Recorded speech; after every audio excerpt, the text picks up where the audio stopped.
আসসালামু আলাইকুম। আমার চ্যানেলে আপনাদের সকলকে স্বাগত।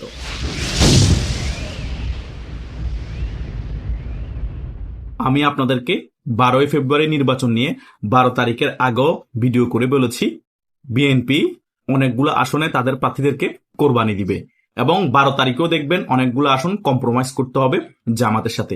আমি যেটাই বলেছিলাম সেটাই আজ প্রমাণিত হয়েছে। টকশোর মধ্যে বিএনপির নেত্রী নীলুফা ইয়াসমিন মনি তিনি ক্লিয়ারলি বলেছেন জামাত যে 15 আসনের মধ্যে প্রার্থী ছিল জামাতের আমির ডক্টর শফিকুর রহমান, সে আসনে ডক্টর শফিকুর রহমান হেরে গিয়েছিল 4,000 না 5,000 ভোটে। সেটা আমি বলিনি, নীলুফা ইয়াসমিন মনি ডাইরেক্ট টকশোর মধ্যে অনিয়ারেই বলেছে। পরবর্তী সময় জামাত থ্রেড দেওয়া শুরু করে যে আমাদের আমির যদি হেরে যায় আমরা কিন্তু আন্দোলন নামবো, নির্বাচন বানচাল করে দিব। পরবর্তী সময় বাধ্য হয়ে বিএনপির ওই আসনের প্রার্থীকে কোরবানি দেওয়া হয়েছে এবং জামাতের আমিরকে ইঞ্জিনিয়ারিং এর মাধ্যমে জিতিয়ে দেওয়া হয়েছে। শুধু তাই নয়, আমিনুল ইসলাম যিনি এখন ক্রীড়া প্রতিমন্ত্রী হয়েছে তার আসনটাও কোরবানি দেওয়া হয়েছে, জামাতকে জিতিয়ে দেওয়া হয়েছে। কাইয়ুম কমিশনার যিনি আছেন তার আসনটাও জামাতের হাতে তুলে দেওয়া হয়েছে। আমার কথা হচ্ছে এত কম্প্রোমাইজের নির্বাচনের দরকার কি ছিল? এভাবে কোরবানি দিয়ে ক্ষমতায় এসে লাভ কি হলো? একটা পাতানো নির্বাচন করেছেন, আবার নির্বাচনের দিনও কম্প্রোমাইজ করতে হয়েছে, নিজেদের প্রার্থীদেরকে কোরবানি দিতে হয়েছে। বিএনপি এটা করেছে বাধ্য হয়ে, কারণ 20 বছর তারা ক্ষমতার বাহিরে, তাদের যে কোনো বিনিময়ে যেভাবে কোরবানি দিয়ে হোক, আসন আরো অনেক ছেড়ে হোক, তাদের ক্ষমতায় আসতে হবে। ক্ষমতায় আসার পরে তারা মেইন খেলাটা খেলবে। সেটাই কিন্তু বিএনপি ক্ষমতায় বসে শুরু করে দিয়েছে। কি শুরু করে দিয়েছে? বিএনপি যে গণভোট হয়েছে সেটাকে স্বীকৃতি দিতে নারাজ। গণভোট বলে কিছু নাই, ডাইরেক্ট ক্লিয়ার কাট কথা। অলরেডি আদালত রিড করা হয়েছে গণভোটের এই সকল কিছু বাতিল করার জন্য, বাতিল হয়ে যাবে অলরেডি। তারপরে বিএনপি সংবিধান সংস্কারের যে শপথ অনুষ্ঠান আছে সেখানেও বিএনপি অংশগ্রহণ করবে না। তার মানে কি? কোন জুলাই সনদ, কোন জুলাই চোদ্দা বলতে বাংলাদেশ কিছু থাকবে না। গণভোট টনভোট যেগুলা সকল কিছু বাতিল। বিএনপি এখন প্রথমে একটা কাজ করবে, জামাত সারা বাংলাদেশের মধ্যে প্রত্যেকটা সেক্টরে যেভাবে আধিপত্য বিস্তার করেছে এই 16-17 মাসে, সেই সকল আধিপত্য থেকে বাংলাদেশকে মুক্ত করবে এবং ওই সকল জায়গায় বিএনপি পন্থী যে সকল লোক আছে তাদেরকে রিক্রুট করবে। ওই সকল জায়গায় বিএনপিদের লোকদেরকে বসাবে। বিভিন্ন কলেজ, বিভিন্ন ইউনিভার্সিটি, বিভিন্ন শিক্ষা খাতের মধ্যে, চিকিৎসা খাতের মধ্যে, প্রত্যেকটা জায়গায় প্রশাসনিক খাতে তো সকল দলীয়করণ হয়ে যাবে অটোমেটিক্যালি। কারণ তারেক জিয়া একটু অ্যাগ্রেসিভ রাজনীতি পছন্দ করে, তাই প্রশাসনকে পুরো হাতের মধ্যে নিয়ে আসতে হবে। আর স্বরাষ্ট্র মন্ত্রী তো বসিয়েছেই, আপনার কাকে দেখতে পেয়েছেন, যিনি তারেক জিয়া খুবই ঘনিষ্ঠ সালাউদ্দিন সাহেবকে। তিনি মোটামুটি সারা বাংলাদেশে প্রশাসনকে তার হাতে নিয়ে আসবে। জামাতের রিক্রুট যে পুলিশগুলো আছে সকলকে ছাঁটাই করে দিবে।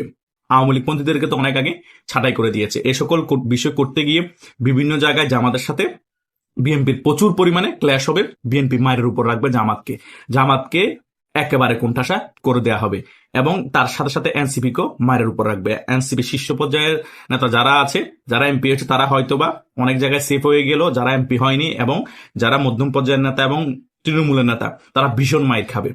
অলরেডি প্রিপারেশন চলতেছে, এখনো মাত্র ক্ষমতায় বসতেছে, সেই কারণে এখনো একটু কম হচ্ছে, কিন্তু এই 1-2 মাসের মধ্যে দেখবেন ভয়াবহ পরিস্থিতি সারা বাংলাদেশে তৈরি হয়ে যাবে। কারণ যে সকল আসনের মধ্যে বিএনপি এমপি নাই, সে সকল আসনের মধ্যে বিএনপির যে সকল পাওয়ারফুল নেতা আছে তাদের সাথে এনসিপি এবং জামাতের যে সকল এমপি আছে তাদের সাথে বিশাল পরিমাণে ক্ল্যাশ হবে। অলরেডি দেবিদ্বারের মধ্যে হাসনাত বিভিন্ন জায়গায় ফোন করে থ্রেড দেওয়া শুরু করে দিয়েছে বিএনপি নেতাদেরকে, ওই জায়গায় চাঁদা নিতে পারবেন না, এই জায়গায় এটা করতে পারবেন না, ওই জায়গায় এই জায়গায় সেটা করতে পারবেন না। তখন বিএনপি যে সকল প্রভাবশালী নেতা আছে লোকালি, তারা অনেক বেশি খেপে যাবে, পরে কাউন্টার শুরু হবে। তখন এই টোকায় এনসিপি এমপিদেরকেও মাইক শুরু হয়ে যাবে, কারণ তখন তারা মনে করবে আমাদের দল তো ক্ষমতায় আসে, প্রশাসন আমাদের বাইরে যাবে না, তো এরা কি বালের এমপি, এগুলো আমরা পাতানো হিসাবে কোরবানি, আমাদের প্রার্থীদেরকে ডিসিবিদের এমপি হয়েছে, এদেরকে খাইলেও কি না খাইলেও কি, এভাবে চিন্তা করে বিএনপির যারা তৃণমূলের নেতারা আছে তারা লুঙ্গি কাঁচা দিয়েই মাইক শুরু করবে। এটা ধরে রাখেন, বাংলাদেশে ম্যাসাকার একটা পরিস্থিতি তৈরি হবে এবং আওয়ামী লীগকেও বিএনপি হালকা হালকা স্পেস দিবে রাজনীতিতে ফিরে আসার জন্য। পুরোপুরি সংগঠিত শক্তিশালী ভাবে ফিরে আসার জন্য এরকম স্পেস দিবে না, ওটা আওয়ামী লীগকে করে নিতে হবে, কিন্তু হালকা হালকা স্পেস দিবে জাস্ট জামাত এবং এনসিপি টোকাইগুলাকে একটু চাপে রাখার জন্য। কথা বুঝতে পেরেছেন? বিএনপি মধ্য অবস্থায় থাকার চেষ্টা করবে। যখন দেখবে মধ্য অবস্থায় থাকার পর আওয়ামী লীগ একেবারে শক্তিশালী রূপে ফিরে আসছে, রাজপথ দখল করে ফেলছে, আমাদের রেজিমেরও পতন হয়ে যাবে, তখন আবার কি করবে বিএনপি? যা হয়ে গেছে, জামাত এনসিপি বিএনপি আবার এক টেবিলে বসবে, এবার আবার আওয়ামী লীগকে কোণঠাসা করার জন্য তারা উঠে পড়ে লাগবে আবার আওয়ামী লীগের সাথে, তারা ক্ল্যাশ করবে, রাজপথে আওয়ামী লীগকে হারানোর জন্য চেষ্টা করবে, আবার আওয়ামী লীগকে দমিয়ে দিবে। তারপরে আবার যখন আওয়ামী লীগ দমে যাবে, তারপর আবার সেম প্যাটার্নের রাজনীতি করবে, বিএনপি ভার্সেস জামাত, এনসিপি ভার্সেস বিএনপি, এভাবে আবার তাদের মধ্যে গ্রুপিং শুরু হবে। এভাবে রিসাইকেল হয়ে বাংলাদেশের রাজনীতিটা চলতে থাকবে যতদিন পর্যন্ত বাংলাদেশ আওয়ামী লীগ রাজপথ দখল করতে না পারবে। কিন্তু বাংলাদেশ আওয়ামী লীগ যেভাবে অতীতে সংগ্রাম করেছে, রাজপথের মধ্যে আন্দোলন করেছে, তা ইতিহাস ঘাটলে দেখলে মনে হয় যে বাংলাদেশ আওয়ামী লীগ রাজপথে যদি নামে সংগঠিত হয়ে রাজপথ আবারও দখল করতে পারবে এবং বাংলাদেশ আওয়ামী লীগ আবারও বাংলাদেশে ক্ষমতায় আসতে পারবে। হয়তোবা খুব তাড়াতাড়ি না হলো, একটু দেরিতে হলো পারবে, কারণ এটা ইতিহাস বলে। সেই কারণে দেখা যাক তারেক যে প্রধানমন্ত্রী চেয়ারে বসেছে উনি কিভাবে দেশ পরিচালনা করে, ওনার মাথায় কি চলছে। উনি তো বলেছে আই হ্যাভ এ প্ল্যান, কি প্ল্যান আছে একটু আমরা দেখতে চাই। উনি কি একেবারে গণতান্ত্রিক প্রক্রিয়া বাংলাদেশে ফিরে আনতে চাচ্ছে নাকি স্বৈরাচারী মনোভাব নিয়ে আগাতে চাচ্ছে? এখনো তো দেখা যাচ্ছে বিভিন্ন জায়গায় আওয়ামী লীগের মেইন কার্যালয়গুলো খোলা হচ্ছে, এখনো বিএনপিরা কর্মীরা গিয়ে কোনো ধরনের আক্রমণ করছে না, হয়তোবা দলীয়ভাবে নির্দেশনা আছে। এটা কি কেডি করবে নাকি আরো কয়েকদিন যাওয়ার পরে বিভিন্ন আওয়ামী লীগের দলীয় কার্যালয় আক্রমণ শুরু হয়ে যাবে? অনেক কিছুই দেখার বাকি আছে। সে কারণে আমাদেরকে আরেকটু কিছু সময় দিতে হবে। আরেকটু কিছু সময় গেলে আমরা পূর্ণাঙ্গভাবে আপনাদেরকে একটা বিশ্লেষণ করে সকল বিষয় ক্লিয়ার করতে পারবো। এখন জাস্ট ধারণার উপর আমি ব্যাপারগুলো আপনাদের সাথে আলোচনা করছি।